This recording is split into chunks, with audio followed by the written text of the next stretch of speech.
Hey everyone, welcome back to another episode of KTSC Sports Talk with your host Justin P.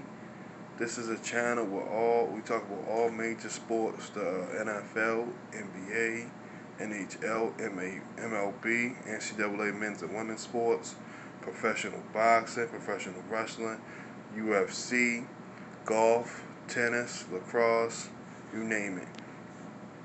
All fans of all sports and any sports team are welcome to chime in on the channel. So make sure y'all hit the like button and the subscribe button on subscribe and go up to all so you can get all the latest videos and content that comes to your cell phone or your email. I'm gonna do a recap of the look at that clock, man. So nice, ain't it? Do a recap of the not wild card. I'm sorry, divisional games.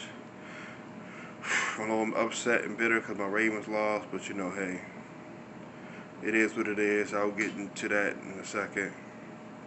I'm going to start with Rams Packers. I picked the Packers 31-27. Another one, 31-17. The score was 32-18, so I was off by a point on each end. If I could have made some money, if I'd have got it right dead on the nose.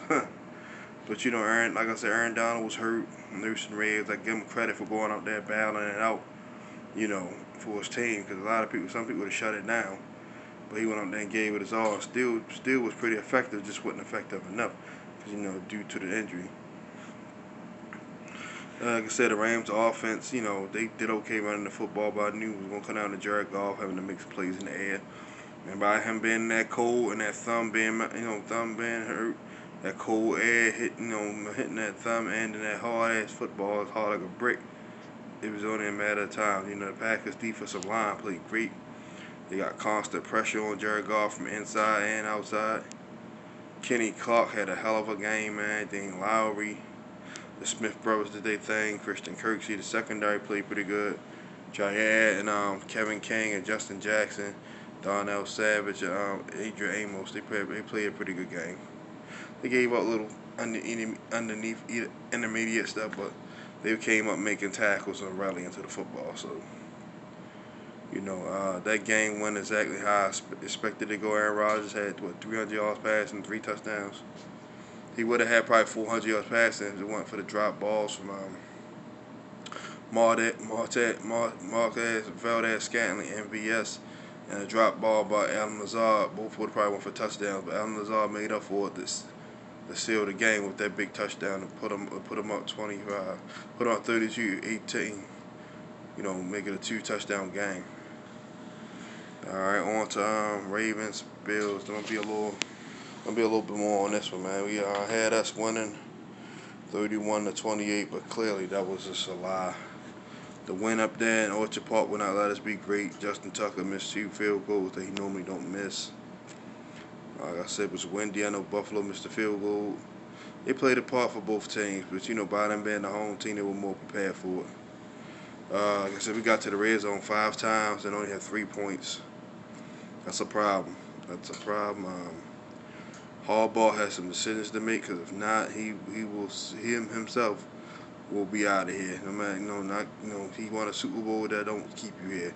Because Brian Billick won a Super Bowl, and see what happened to him. They got canned. It's what have you done for me lately? That was 8 years ago. 8 years ago. A lot has changed since then. That was Barack Obama's second term as president. You know what I mean? Hunger Games was the #1 movie. Like, LeBron James was in Miami. He won his first championship with the Heat that year. So it was like, it's a lot of things. He won his first championship, period. So there's a lot of things that occurred since then. You know what I mean? So, like I said, look at the Eagles. Doug Peterson just fresh off a Super Bowl from 3 years ago. See, they got him out of there for whatever reasons. Like, same thing, Harbaugh, you're not safe. I like you, I think might keep, but if you don't part ways with Greg Roman, like how you did with Marty Mornhinweg and the past coordinators, you too probably will be able to do it right along with them. Because a lot of upcoming, young innovative coaches, the Lincoln Rileys of the world, and other young coaches that can come in, with an offensive mindset to get this offense on track. Because like I said, we invest so much in the defense. Trade this person, trade for this person, trade for that person. Peters, Yannick, Calais Campbell, and I love it because we stout that way. Then we spin picks here, Queen, this and that. On the offense, we do so little. Of course, we took Lamar. That was an Ozzie pick. Hayden Hurst, he did pretty good. J.K. Dobbins. Hollywood starting to emerge. Miles Boykin, it's like he getting 1 or 2 catches and all that. But for him to be 6'4", 6'5", he needs to play more aggressive. Nowhere in the world that you're matched up with 5'10", 5'9", 5'11" corners, even 6 feet corners, and you 6'4" with your clicks on 6'5", you're not winning those matchups in the red zone. Because if nothing else, we should be able to turn around and say, you know what, he might not be the most sound route runner or pilot, but we can turn around and just lob it up to him. He's going to go get it because he got the height. We can't even do that because you're not physical enough to fight off the jam and go up and just snag the ball. So that's easy.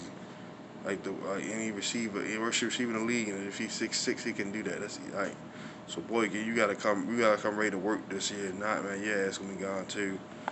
Like I said, Snead, good guy. He's that guy that's gonna do everything right. He's gonna play hard. He's tough. He brings his lunch pail to work, but he's not explosive. So his services, can be dismissed as well. Send him back to New Orleans. Let him retire there with his buddies and all that. Throw him a salad because he is a good teammate. Daz. I think Daz with a fresh start with a whole season with us, and the off season, training camp, and all that stuff. I think Daz, will pay dividend because we got him, in the middle of the season when everything is already grew, and he had to play catch up with him. Let him have a whole off season with us, and he'll be fine because he'll teach them guys. I'm pretty sure he's in Boykin's ass because he needs to produce ball. It's just that plain and simple. Mark Andrews needs to. Catch the ball. In big games, he like to disappear. But in the regular season games, he shows up. He do his thing. We definitely need to get back under the. We definitely need to get rid of that pistol. Just use it as a wrinkle. That shouldn't be our base offense. Put Lamar on a pro style offense. He can throw the ball. Like if we still had Gary Kubiak, he would do the same thing with Lamar did with Joe Flacco. Run. In zone stretches. Play action pass. Get Lamar on the boot. Come on, we had Joe Flacco bootlegging and throwing deep balls. Now imagine Lamar doing that. Now the defense like, oh shit, we gotta come up. He booting it. The whole time he letting it go, and Hollywood behind somebody for a touchdown. Like the same offense we ran against the Dolphins, that's the offense we supposed to be running all year long, and to this day, up tempo, change the pace. He was just adding them out. Granted, they wasn't good, like they're good. Still, they're NFL team to get paid like everybody else. So. Like I said, there's definitely some changes that need to be made on offense and defense. Judon is up for a big contract. I don't know how that's going to go, but I would rather pay Yannick and Godwin and Tyus Bowser because them guys, have been more consistent and more productive. So I took a dud on that one. I was hurt about that. So let's go. Chiefs, Browns. I took the Chiefs. I took them by 10 points, 31-21. They won 22-17. They probably could have won by more. That spread or more. Had Chad Henne throw the interception in the red zone. That was kind of stupid. If Patrick Mahomes stays in that game, they win by 2 touchdowns or more. Simple. Even though the Browns were playing tough, they just don't have the firepower. All right, let's go Pack. Let's go Bucks, Saints. The Bucks shut me up. I've been doubting them all season long and all playoff long. I just didn't think they had that grit and that grit to just keep winning the playoffs. I know Brady, as great as he is, he was going to be ready to play, but the rest of those guys outside of him and AB and Gronk never made the playoffs before. Atlanta Fournette, they never been to the playoffs before, so they're relatively new to this. So I thought they would probably be a little, they would wet the bed, but man, have they proved me wrong. The Bucks are, they doing their thing there for real. However, I still got the Packers beating them in the NFC Championship game. I will get into that a little later in the week, but I took a dud on that, so I went 2-2 for the weekend.